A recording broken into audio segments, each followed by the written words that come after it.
Subscribe to the channel so you don't miss new videos. Enjoy watching. I've chosen to share my story about my ex-wife, Elle, as a way to ventilate the whole experience and help myself organize my thoughts on everything. Additionally, I hope this narrative might assist anyone currently dealing with a wayward spouse and feeling uncertain about what to do. Perhaps it will encourage you to break free from a toxic situation and claim what you deserve in life. My upbringing took place on a 26-acre horse farm in rural Ohio. As a child, I was a loner, more inclined to read books than engage with people. I had only a few girlfriends during my adolescence, if middle school even counts, and I didn't put much effort into cultivating relationships beyond a small circle of close friends. My parents divorced when I was young, and I lived with my mom, visiting my dad every other weekend. This upbringing had a profound impact on me, particularly in terms of struggling to understand what a healthy relationship looked like and lacking time with my dad as a positive male role model. My mom had a series of boyfriends, some of whom were physically abusive to my brother and me. I have vivid memories of being backhanded across a room at the age of 10 and being belted whenever anything was slightly out of order. Another boyfriend used glue traps for mice in the garage, and he'd make us watch as he cut the legs off the trapped mice, leaving them still alive and legless before tossing them in the trash. Truly a charming individual. In response, I quickly learned to keep my mouth shut and present a generally pleasant demeanor to avoid punishment, usually in the form of physical abuse. This experience instilled in me an unhealthy attitude of enduring adversity with a smile, suppressing any issues, and passively accepting mistreatment. Whenever possible, I retreated into the world of books. I was an avid reader, amassing over 1,000 books on 5 double-stacked bookshelves in my bedroom. In the winter, I'd hide in there once all the chores were done. When the weather allowed, I'd escape outdoors, reading in the forest, the hayfield, and spending a considerable amount of time in the old cemetery across our field. While it was beautiful, in retrospect, this lifestyle might not have been the healthiest choice. I apologize for the information overload, but through therapy, I've realized that my upbringing left me vulnerable to staying with an abusive partner. My personal issues and coping mechanisms made me tolerate intolerable behavior from others. Elle and I crossed paths in our mid-teens. During a church lock-in we both reluctantly attended. Surprisingly, we hit it off. She embodied the mid-2000s quirky persona, writing eccentric poetry, shouting spork, and engaging in all the standard trends of the time. She was also quite attractive with curly hair. Our story began when she challenged me to an air hockey game. We exclusively dated for the next 7 years, navigating high school, attending the same college, and even securing the same scholarship for a local state college. Despite ups and downs, I chalked up the challenges to the normal ebb and flow of relationships. However, she exhibited erratic behavior, attempting to isolate me from my few friends, claiming they were jealous of her taking up all my time. She would cry over trivial matters, lash out physically when angry about unrelated issues, and consistently sought an overwhelming amount of love and validation. Her constant need for affirmation extended to everyone around her, and she wasn't subtle about pursuing it. I tolerated all this because she was my first real girlfriend, and she excelled at downplaying her negative actions, convincing me I was just too dumb to get it. While I recognized her irrational behavior, I endured it to return to what I perceived as our normal lives. Red flags became more obvious during our college years. Shortly after her arrival on campus, she frequently spent time with other guys in our dorm, an honors dorm with all male and all female suites sharing a building. Despite receiving positive responses when asking if everything was okay, I discovered her sitting on some guy's lap in his room later that same night. On multiple occasions, I caught her making out with strangers and behaving inappropriately. After confronting her with what I'd witnessed and threatening to end the relationship unless she told the truth, she admitted to giving another guy oral sex, providing excruciating detail. She justified her actions by claiming an obsession with him because, absurdly, he looks like the guy from Napoleon Dynamite and is just really hot. Despite this shocking revelation, we had been together for nearly 5 years at that point, and I believed we could fix things and reconcile. I confronted the guy, she cut off contact, and things improved for a while. During my junior year of college, I landed a decent job with a local construction company and managed to save up for a down payment on a house. Given the low housing values in the 2008 economic downturn, I discussed with Elle and we decided to purchase a house close to our school. We thought this move, coupled with getting engaged, would help eliminate her cheating tendencies. For a while, it seemed to work and life appeared to be on an upswing. There were several good years. Elle secured a job selling books and pursued multiple graduate degrees, although she didn't complete any due to dissatisfaction. I financially supported her education and decisions. We added pets to our lives and got married in 2010 at the age of 23.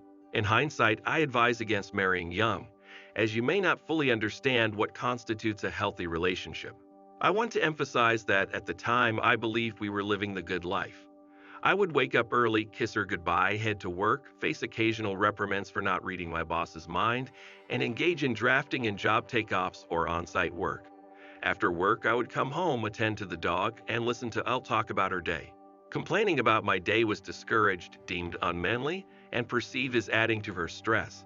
I would then proceed to make dinner or perform household chores. This routine seemed normal, perhaps even better than average. However, the situation took a turn when Elle landed a new job with a local energy company working in mapping. She started making more than minimum wage and, within a few months, caught the attention of her boss's boss. In a swift turn of events, she secured a position as a process assistant in a large nearby city, a 2-hour drive for her. In the same period, she initiated an emotional and eventually physical affair with her new boss, who was 30 years her senior, recently separated from his wife, and residing in his mother's basement. I noticed her withdrawal from our relationship, attributing it to the stress of a corporate job and the long commute. I made extra efforts, surprising her with gifts, but nothing seemed to resonate. I believed she would adjust to her new job, and things would return to normal. In January 2013, we relocated to Cleveland to be closer to Elle's workplace. I secured a new and significantly better job. We found a nice place at a bargain, and everything seemed bright again. Despite her frequent late-night work hours, which is part of corporate life, Elle received a pay raise for her excellent work. She made new friends at work and began to emerge from her shell. However, Elle started spending a lot of time with her work friends, often staying out very late and returning home intoxicated. This led to several fights between us, and our relationship deteriorated. We settled into a new equilibrium, communicating less, and when we did talk, it was on the most mundane of topics. In December 2014, we visited her parents in Texas, and the trip was fantastic. It sparked some feelings we had been missing, making me realize that our relationship was more troubled than I had thought. Upon our return, I had a sincere moment with Elle, expressing my desire to maintain the same level of investment in each other as during the trip. Unexpectedly, she screamed, panicked, stuttered, and ran to the basement. Trying to understand her reaction, she accused me of cornering her, and when I backed off, she tearfully claimed she didn't deserve love. Despite my attempts to discuss the incident, she denied everything the next day, warning that bringing it up again would lead to her leaving. She outright denied the freak-out and our meeting the day before. Although suspicious, I didn't initially think of cheating, but rather assumed she was grappling with insecurity. She had always been generally insecure, though not to a degree that caused such dramatic reactions. Following that episode, I reverted to my teenage self's belief that having a roommate who was occasionally amusing and sometimes shared my bed was the best relationship I could achieve. Having witnessed the aftermath of my mom's divorce, I harbored a bias against it. I decided to make our relationship work, enduring Elle's continued late nights, drinking, and occasional outbursts without addressing my feelings unless directly asked. Meanwhile, I focused on self-improvement, aiming to become a more engaging partner. I set up a home gym, started working out, and delved into backpacking and woodworking, activities I had always liked but never had time for. Elle had previously voiced concerns about my lack of hobbies and perceived dullness, so I took her suggestion to heart, thinking it would be more effective than discussing our issues. This turned out to be one of the few positive outcomes of the relationship, as I remain physically fit and have acquired valuable woodworking skills. D-Day arrived in April 2015. Elle returned home incredibly drunk after a night out with friends. I was unsure how she managed to get home, and she became so intoxicated that she threw up multiple times, eventually passing out on the floor by the toilet. Concerned about her breathing, I contemplated calling an ambulance but opted to wait. Her phone, lying next to her, kept receiving texts that I initially ignored. Assuming they were from someone checking on her well-being, I decided to open it with her thumbprint and respond. To my shock, the messages were all from her boss, with the last one hinting at their illicit activities in the office, expressing concern that someone named F might catch them. Realizing the situation, I felt foolish for not connecting the dots over the past 2 to 3 years. Although we had grown distant, I never considered cheating on her and assumed she felt the same. I began examining their texts and discovered a long-standing affair, though it remained unclear when it escalated from an emotional affair to a physical one. A message from earlier that night discussed their next planned rendezvous, just a week away. Recognizing that confronting her might lead to manipulation and denial, with her flipping the situation, I decided to take a different approach. I purchased a voice recorder and spent a few days discreetly placing it in her car before work, identifying a hidden spot and testing its recording capabilities. Additionally, I scoped out their intended meeting place for the day of the encounter. The day before their planned meeting, she informed me that she had to travel to a nearby town for work and would be returning home late.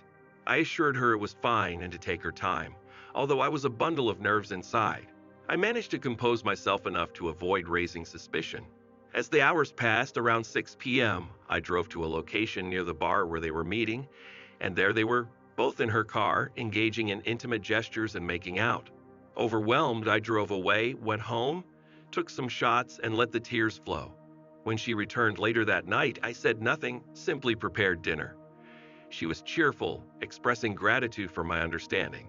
After she went to bed, I retrieved the voice recorder and listened to her explicit conversation about wanting to return to their office for intimate activities, among other things. It was baffling. She had never exhibited such behavior at home and sounded almost deranged in her desire for him. Having listened to it all, I woke her up and insisted we talk. I asked directly if she was cheating, and she denied it. Inquired about the name of the bar where she claimed to meet S, her boss. She feigned ignorance. I revealed I had been there earlier and witnessed certain events, prompting immediate questions about tracking and panic attacks. It was absurd. I disclosed reading her texts from weeks ago and visiting the bar where she said she'd meet S. In response, she opened her phone, showing no evidence of such texts, seemingly thinking it would negate my observations. It was a surreal moment. Finally, she admitted to seeing S a few times and declared that if I made her stop, she wouldn't love me anymore. Astonishingly, this manipulation worked on me. Lacking self-confidence, disliking the idea of divorce, and considering shared bills better than loneliness, I acquiesced for a few months. She continued her meetups with him, and I attempted to dissuade her. There were bizarre moments, as had other girlfriends, and L, aware of them, became jealous. Once, she returned home sobbing, sharing her fear that S was leaving her for someone else. I felt a strange detachment inside but stayed for reasons unknown. Around this time, she also engaged in one-night stands with various other men. I discovered a few instances over the years and suspect there were more. Eventually, I succumbed to panic disorder and decided it was time for a change. Handing her the voice recorder, I insisted she end things with S and record herself doing so, or I would leave. Reluctantly, she agreed. The following day, she carried out my request. Upon discovering I knew, S panicked and I witnessed his frantic texts on L's new Apple Watch, unaware that deleted texts on the phone remain on the watch. Things temporarily calmed down, and we attended one marriage counseling session. I refrained from divulging her infidelity, agreeing not to disclose it as a condition for L to attend. However, the counselor, unaware of the infidelity, criticized me for wanting to check L's phone and know her whereabouts, behaviors that arose post-cheating. We never returned for another session. This period spanned 2015 to 2016, during which we remained together, but infidelity surfaced approximately twice a year. Incidents included oral encounters with a coworker and an unusual emotional affair during a work trip, with texts revealing bizarre details about the other person's life. The cycle involved her swearing off the person involved, disconnecting her Apple Watch, or altering her habits. I had grown accustomed to this pain-shopping routine and emotionally checked out of the relationship. Ironically, we argued about my lack of investment in the relationship during this time. The breaking point came when I received an unexpected message from a coworker's wife, and she caught her husband and L exchanging texts and snaps, sending me screenshots as evidence. These screenshots made it clear that L wasn't merely prone to straying or making repeated mistakes. I admit it may seem foolish, but in the context of the relationship, excusing one transgression made it easier to accept the next. Our ritualistic fights, L ending the affair, and the cycle restarting had become routine. In the texts sent by N, L expressed regret that she hadn't been intimate with the guy earlier, made arrangements to meet, and more. Confronting Elle with these texts, her initial reaction was annoyance that the guy failed to hide it better from his wife. This shocked me, and the wife seemed visibly crushed. They had 2 children, and her husband's actions were likely to shatter their family. Meanwhile, my wife was upset that he was too dumb to hide it properly, and claimed she knew he couldn't handle this type of relationship, and later shared texts of Elle telling the guy about a supposed code of conduct for cheaters and how he had violated the rules. I snapped out of it, finally feeling awake after 6 years of affairs and a preceding decade of general abuse and incoherence. Taking refuge in the finished half of the basement, I slept on an air mattress by my gym and began drafting dissolution papers. I believed that if the dissolution failed, I could always hire an attorney for a divorce. In the same home, I ghosted Elle as thoroughly as possible, maintaining a 100% gray rock approach. In her peculiar way, Elle started love bombing me. Once I arrived home from work to find a lamp she had bought for the basement, placed next to my air mattress. Perhaps the sweetest gesture she had ever made for me. Ironically, to emphasize my decision, a few days later, while she was working from home in the afternoon, unaware of my presence, I overheard her on speakerphone with S, still her boss and the instigator of this entire saga. He asked if she was alone, and she affirmed. I thought, really? Right now, as I'm preparing the dissolution, in the same house, she's going to indulge this guy. Sneaking closer, I listened in. He discussed how he had never engaged in intimate activities in an automated car wash and thought it would be fun. Baffled, I wondered where she found these guys. Walking in, I positioned myself behind her on the couch, greeting S with a casual "Hi S, nice hearing from you." Elle jumped, nearly falling off the couch, and S promptly hung up. I chuckled and began putting on my shoes. Elle complained that was rude. I laughed again and grabbed my coat. When Elle asked where I was going, I replied out. Evidently, my tone conveyed that we were done, that we had been done, and I was now just wrapping things up. Blocking the door, she wore a peculiar smile, as if this were still a game, believing that by physically obstructing me I would stay, and we'd remain married. I firmly but non-violently picked her up by her shoulders, moved her a few feet over to the side of the door, and gently placed her back on her feet.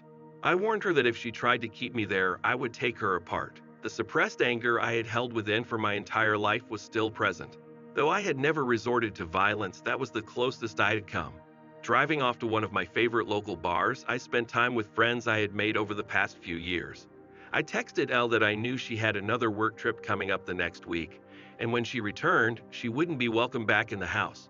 Fortunately, she never returned, opting to move in with a guy she had been seeing, where they resided in his brother's dining room, given that the guy was unemployed and living with his brother, another gem from her eventful cheating life. I encountered her only a few times after that. She signed the paperwork I sent her with minimal changes. I used the leverage that her company would terminate both her and her boss if I exposed their relationship, which helped me secure the house, my car, and slightly less than half of the over $20,000 in credit card debt she had accumulated unbeknownst to me. Thankfully, none of my retirement accounts were touched. She returned to Ohio in December 2019 to sign the paperwork, accompanied by her new partner, making the encounter predictably awkward. The new guy seemed to believe that I was to blame for the divorce, assuming I was abusive, and he was there in case I turned violent. However, I had never harmed her, even when she became physically aggressive. I would simply restrain her arms and wait for her to stop attempting to hit me. I refrained from informing him about her infidelity, suspecting he might have been one of the individuals she cheated on me with, and likely already knew the truth. The other occasion she returned was to retrieve her remaining belongings from the house, with me watching as she packed up. A few months had passed, and she shared that she had moved into a new apartment where new guy moved in without consulting her. She discovered this when he placed the urn containing his deceased father's ashes on her table during their move. She gave me a peculiar "help me" look, to which I simply laughed. Subsequently, I did not cross paths with her. Within a week of the divorce, I was approached by a girl at a concert and obtained her number, followed by another encounter at a local event. In a month, I was actively dating 4 people, all of whom surpassed Elle in every aspect. My friend jokingly remarked that I had that fresh on the market vibe. I was genuinely happy for the first time in a long while, making it easy to attract people. I eventually eased up on dating but maintained a few relationships. I intensified my workout routine, explored the Cordillera Blanca Mountains in Peru, and nearly got stranded there due to the onset of COVID-19. After a 23andMe test, I delved into my ancestry, discovering a peculiar utopian commune founded by someone with my last name, now mostly consisting of historical buildings.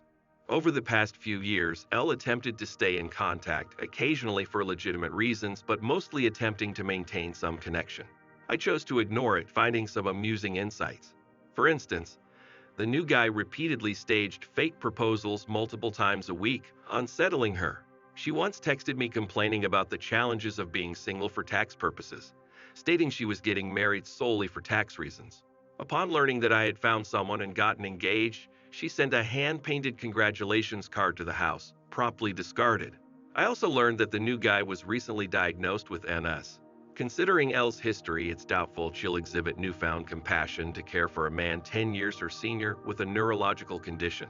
In August 2020, I crossed paths with my current wife, C. She's incredible, having emerged from a challenging marriage with a man eerily reminiscent of Elle. Our connection sparked when I was chatting with a friend, expressing, "I'm just looking for someone normal." C overheard and sharing a humorous "me too. Look, we hit it off. After 2 years of dating, we tied the knot this past September, and in the last year, we haven't had a single disagreement. We take care of each other, communicate daily, and it's always harmonious. It's challenging to put into words, but she's the one. My life has significantly improved. Reflecting on those experiences, literally half of my life, I wonder why I endured it for so long, especially when finding someone so perfect afterward was remarkably easy. For those who have made it this far and are currently in a troubled relationship, contemplating what to do, I understand. I believe most of us do. You endure things you never thought you would, convince yourself that the person you've invested so much in can't be doing this intentionally, and excuse nearly anything. You willingly transform into a doormat. It's not worth it. Just leave, cut your losses. Do whatever it takes. My reluctance toward divorce and low self-confidence kept me in far longer than I should have, and nothing that transpired in the years after I discovered the truth benefited me in any way. The only person capable of improving your mindset is you, by focusing on yourself and those who genuinely care about you. It does get better once you leave. Write your opinion in the comments.